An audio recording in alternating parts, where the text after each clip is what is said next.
எம்எல்ஏக்கு 35 கோடி பேரமா? தமிழக அரசியலை உலுக்கும் பரபரப்பு. தமிழக அரசியலில் மீண்டும் ஒரு பரபரப்பான விவகாரம் தலை தூக்கியிருக்கு. ஒரு ஆட்சியை கவிழ்க்கும் முயற்சி நடக்கிறதா? ஒரு ஆளும் கட்சி எம்எல்ஏவுக்கு ரூபாய் 35 கோடி வரை பேரம் பேசப்பட்டதா? இது வெறும் அரசியல் குற்றச்சாட்டா அல்லது சட்ட ரீதியாக விசாரிக்க வேண்டிய ஒரு முக்கியமான விஷயமா? இந்த விவகாரம் தற்போது அரசியல் மட்டுமல்ல, சட்டம், ஜனநாயகம், மக்கள் நம்பிக்கை ஆகிய அனைத்தையும் தொட்டு செல்லும் ஒரு பெரிய விவாதமா மாறியிருக்கு. இந்த வீடியோல இந்த வழக்கின் பின்னணி என்ன, குற்றச்சாட்டு என்ன, போலீஸ் எடுத்த நடவடிக்கை என்ன, சட்டப்படி இதன் முக்கியத்துவம் என்ன, இந்த விவகாரம் தமிழக அரசியலில் ஏற்படுத்தக்கூடிய தாக்கம் என்ன என்பதை பற்றி பார்க்க போறோம். இந்த விவகாரம் எப்படி தொடங்குச்சுன்னா, தமிழகத்தில் தற்போது நடைபெற்று வரும் தாவேகா ஆட்சியை கவிழ்க்கும் நோக்கில் சிலர் செயல்பட்டு வருவதாக பரபரப்பான தகவல்கள் வெளியாயிருக்கு. அந்த தகவலுக்கு வலு சேர்க்கும் வகையில் ஊத்தாங்கரை தொகுதியை சேர்ந்த தாவேகா எம்எல்ஏ டாக்டர் இளையராஜா சென்னை காவல் ஆணையர் அலுவலகத்தின் நேரில் சென்று புகார் மனு அளிச்சிருக்கிறார். அவரது புகார் மனுவில் மிகவும் முக்கியமான குற்றச்சாட்டு ஒன்று இடம்பெற்றிருக்கு. என்னை கட்சி மாற செய்வதற்காகவும் அரசுக்கு எதிராக செயல்பட வைப்பதற்காகவும் ரூபாய் 35 கோடி வரை பேரம் பேசப்பட்டது என்று அவர் கூறியதாக தகவல்கள் வெளியாயிருக்கு. இந்த ஒரு குற்றச்சாட்டை தமிழக அரசியல்ல முழுமையா யோசிக்க வைக்கிற ஒரு விஷயமா இருக்கு. ஏன் இந்த குற்றச்சாட்டு மிக பெருசுன்னு பார்த்தோம்னா, ஒரு சாதாரண அரசியல் விமர்சனம் வேறு. ஆனா ஒரு ஆளும் கட்சியின் எம்எல்ஏவை பணம் கொடுத்து கட்சி மாற வைக்க முயற்சி நடந்ததா சொல்லப்படுவது மிகவும் கடுமையான ஒரு குற்றச்சாட்டு. ஏன்னா மக்கள் வாக்களித்து தேர்ந்தெடுத்த பிரதிநிதியை பணத்தின் மூலம் பாதிக்க முயற்சிப்பது ஜனநாயகத்தின் அடிப்படை கொள்கையை கேள்விக்குறியாக்கும்.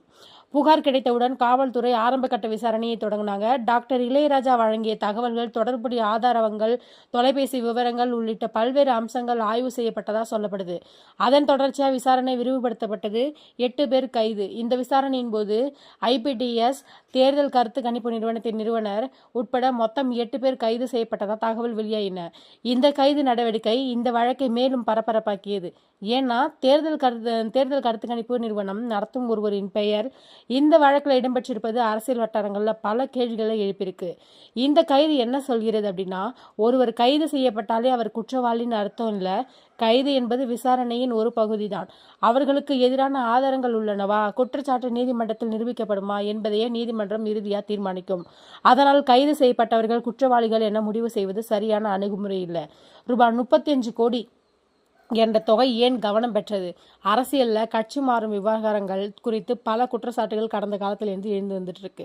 ஆனால் நேரடியாக 35 கோடி வரை பேரம் பேசப்பட்டதா சொல்லப்படுவது மிகவும் பெரிய தொகை என்பதால் மக்கள் மத்தியில் அதிர்ச்சியை ஏற்படுத்தியிருக்கு.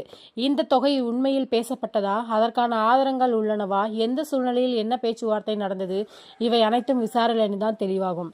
இந்த வழக்கில் காவல்துறை சாட்சிகள், ஆவணங்கள், மின்னணு ஆதாரங்கள், தொலைபேசி பதிவுகள் உள்ளிட்டவற்றை ஆய்வு செய்யவும், தேவையானால் நீதிமன்றம் அனுமதியுடன் கூடுதல் விசாரணையும் நடைபெறலாம். போதுமான ஆதாரங்கள் இருந்தால் குற்றப்பத்திரிகை தாக்கல் செய்யப்படும்.